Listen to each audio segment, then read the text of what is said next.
When I think back on it now, I don't remember the exact day things shifted. That's what makes it so dangerous. It didn't happen in one loud, undeniable moment where I could point and say, that right there, that's when everything changed. No, it was quieter than that. It slipped in gradually, comfortably even, like something that belonged. And by the time I noticed it, it had already taken up space in places I didn't even realize I had given access to.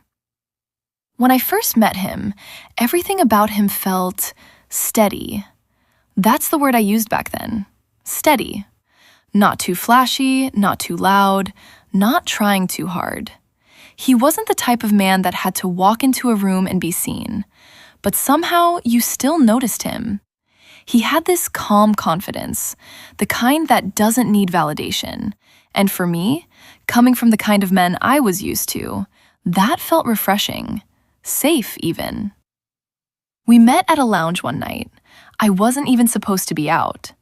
I had told myself I was going to stay in, relax, catch up on some writing, maybe pour a glass of wine and call it a night early.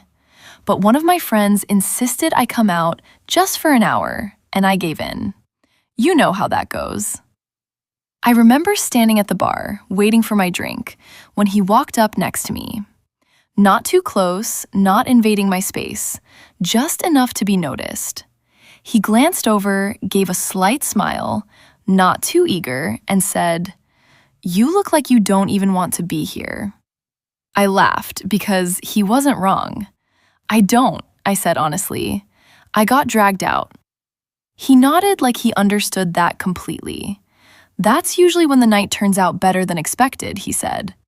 And I don't know what it was about that moment, but it felt easy. There was no pressure, no forced flirting, no lines, just conversation, real conversation.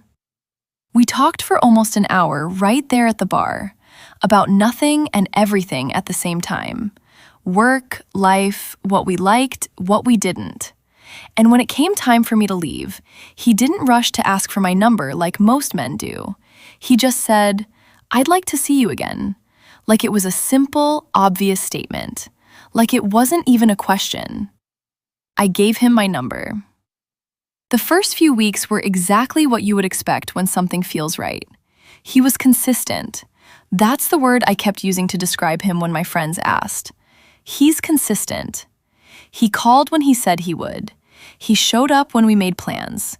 He listened when I spoke, like he actually cared about what I was saying and not just waiting for his turn to talk.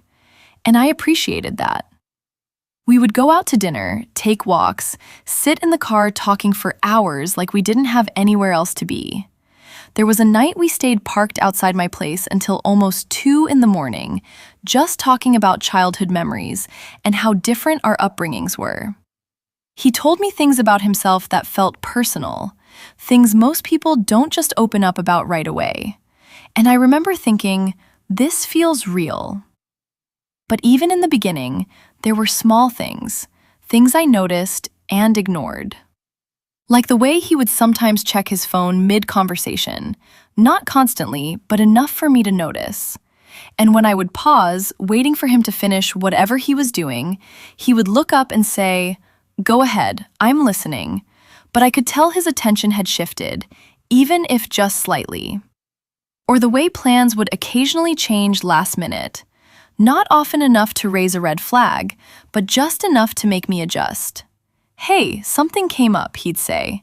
"Can we push it back a little?" And I would say, "Yeah, that's fine," because it was fine. At least, that's what I told myself. And then there were the little things I started doing without even realizing it. Checking in on him, making sure he got home safe, asking if he ate, remembering small details he mentioned and bringing them back up later to show I was paying attention. It felt natural to me. That's just how I am. But now, looking back, I don't remember when it stopped being mutual. There was one night in particular that sticks out to me. We had plans to go to dinner. Nothing fancy, just a spot we had both been wanting to try. I got ready, took my time, picked out something I felt good in. I remember standing in the mirror thinking, Yeah, this is going to be a good night. About an hour before we were supposed to meet, my phone buzzed. It was him. Hey, I might be running a little late. Something came up, I gotta handle it real quick. I stared at the message for a second.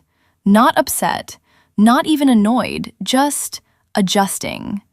Okay, no problem, I texted back. An hour turned into 2. 2 turned into, hey, can we reschedule? I'm not going to make it tonight. And again, I said, that's fine. Because technically, it was. But that night, I went to sleep with a feeling I couldn't quite explain. Not anger, not disappointment exactly, just something. And the thing about that something is, it doesn't go away. It waits. It builds. It collects moments. Because a few days later, we were out again. Different place, different setting, same energy. At least, that's what I thought. We were sitting at a table with a few of his friends. I didn't know them well, but I was open, engaging, present. I wasn't uncomfortable. I can hold my own in any room. At some point, I got up to use the restroom. Nothing major, just a quick moment away. When I came back, everything looked the same, but it felt different. He was laughing, deep in conversation, fully engaged. And I stood there for a second before sitting down, waiting for him to acknowledge me. He didn't. Not right away. I sat down, smiled, tried to re-enter the conversation, but it felt like I was inserting myself into something I was already supposed to be a part of. And that was new. I remember sitting there, nodding along, smiling at the right moments, but inside, something shifted. That quiet feeling again. That same something. And that's when I started paying attention. Not reacting, not confronting, just watching. Because I needed to understand something. I needed to figure out if this was just a moment or a pattern. And what I didn't realize then was that I was about to find out. After that night at the table, I stopped brushing things off. Not in a dramatic way. I didn't confront him, I didn't question him, I didn't change how I treated him, outwardly. But internally, I started paying attention in a way I hadn't before. And once you start paying attention, you can't unsee things. It wasn't one big moment. It was the repetition of small ones. Like how I was always the first one to text in the morning. Good morning. And hours later, I'd get, morning, you up? Like we weren't already halfway through the day. Or how I'd ask, did you eat yet? And he'd say, nah, I've been busy. And I'd follow it with, you should grab something. Like it was my responsibility to make sure he was okay. But not once did he ask me the same. It started feeling one-sided. Not in effort exactly, because he was still around. He still came over, he still spent time with me. But the care, the intentionality, it started to feel uneven. There was a night I remember clearly. I had just gotten back home, exhausted from the day. I called him. He answered, but his tone was different, distracted. Yeah, what's up? I paused. Nothing, I just wanted to talk. What are you doing? I'm out right now. I'll call you when I get in. And just like that, the call ended. No, you good? No, how was your day? Nothing. I stared at my phone for a second, trying to convince myself it wasn't a big deal. But it was starting to feel like everything was becoming just enough to keep me there. And then came the plans. We had something set for that weekend. I remember being excited about it. I had already planned what I was going to wear, where we were going, the whole thing. It felt like we were getting back to that energy we had in the beginning. Then his phone rang. He looked at it, picked it up, stepped away for a moment, and when he came back, his whole demeanor had shifted. Hey, so I might have to move some things around this weekend. I looked at him. Move what around? I gotta handle something. It's important.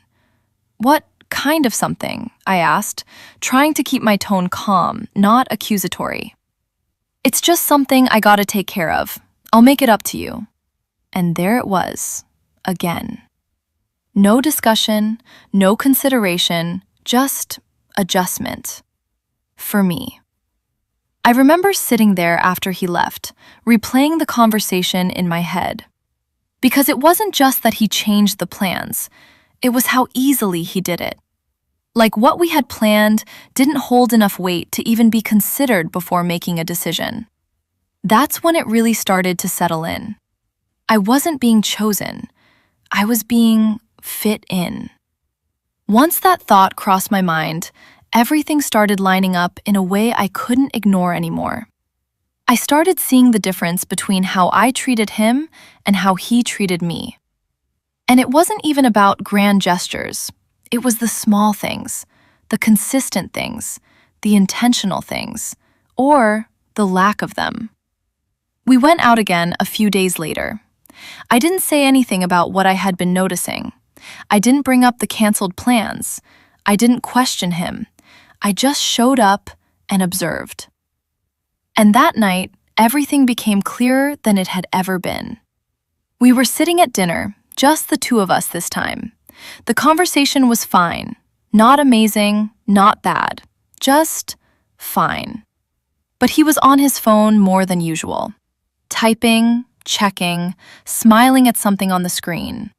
And every time I paused, waiting for him to re-engage, he would say, "Go ahead, I'm listening." But he wasn't. Not really. At one point, I stopped talking completely, and he didn't even notice. That moment did something to me. Not anger, not even hurt, just clarity. Because I realized something I hadn't wanted to admit before. I was more invested in him than he was in me. And the crazy part, I had been calling that love. So let me tell you what really did it for me, because people always think it was something big, something dramatic, like he cheated, or we had this huge argument, or I caught him in something undeniable. No, that would have been easier. It was something so small that if I tried to explain it to the wrong person, they would have looked at me like I was overreacting. We were leaving dinner that night. Nothing crazy, just a regular night out. The kind of night that should have felt normal, comfortable, easy. And we're walking out behind another couple. The man in front of us reaches for the door, opens it, lets his woman walk through first. And I noticed it without even trying to. Not because I was comparing, but because it felt natural. That's what you do. So I slowed down for half a second, not even consciously, just enough to see what he was going to do. And he didn't do anything. He didn't reach for the door. He didn't gesture for me to go first. He didn't even pause. He just kept walking, like I wasn't even there. So I stepped forward, grabbed the door, held it open, and as I'm holding it, he walks right past me. Doesn't say anything, doesn't even look at me, just walks through like it was expected. And I remember standing there for a second, still holding that door, thinking to myself, oh. Not wow, not I'm mad, not this is disrespectful, just oh. Because in that moment, everything made sense at once. It wasn't about the door. It was about the fact that I had slowly, quietly, consistently placed myself in a position where I was doing things for him that he wasn't even thinking to do for me. And the worst part? He wasn't confused. He wasn't accidentally treating me like that. He was responding to how I had trained him to see me. I had been showing up like the one who handles everything, the one who understands everything, the one who doesn't make a big deal out of anything. So guess what? He stopped treating me like someone who needed to be considered. And standing there holding that door, I realized something that didn't feel good to admit. I wasn't being overlooked. I was being placed exactly where I had allowed myself to be. So here's the part where people expect me to say I had a conversation with him, that I sat him down and said, "Hey, I need more," or "You're not treating me right," or "I deserve better." No, I didn't say a word. And let me tell you why. Because I had already been communicating, not with my words, but with my behavior. Every time I checked on him first, I was communicating. Every time I adjusted my plans, I was communicating. Every time I made it easy for him to show up halfway, I was communicating. So what was another conversation going to do? Explain to him what I had already been showing him was acceptable? No. So instead, I did something most women are afraid to do, because it feels unnatural at first. I pulled back. Not in a petty way, not in a let me play games way. I pulled back in a controlled way. I stopped checking on him. If he texted me, I responded. If he didn't, I didn't go looking for him. I stopped asking if he ate, if he got home safe, if he was okay. Not because I didn't care, but because I realized I had been caring out loud in a way that made me easy to rely on, but not necessarily easy to respect. I stopped filling in the gaps. You know how when there's silence and you feel the need to fix it? To say something, to smooth it over, to keep things flowing? I let the silence sit. And that silence said more than anything I could have explained. And I know how this sounds. It sounds like, so you started acting cold? No, I started acting balanced. Because before that, I wasn't balanced. I was leaning into him, leaning into the connection, leaning into making sure everything was okay. And when you lean too much, the other person naturally leans back. So I straightened up, and I let him meet me, or not. And here's where it gets real. At first, he didn't notice.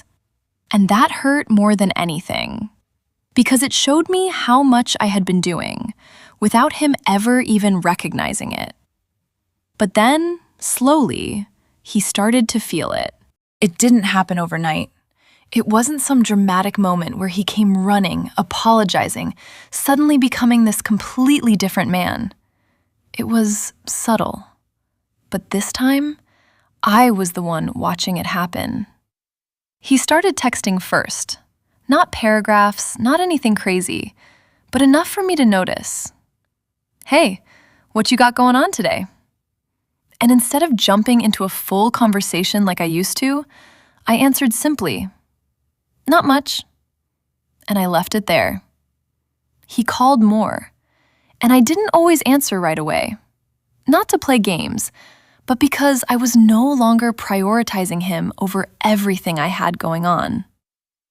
And then one day, he said something that told me everything I needed to know. He looked at me and said, "You've been different lately." And I smiled, not in a sarcastic way, not in a defensive way, just calmly. And I said, "I haven't been different. I've just been paying attention." He didn't like that, because for the first time, he couldn't predict me. And that's when the shift really happened. See, people think making someone chase you is about ignoring them or being unavailable. It's not.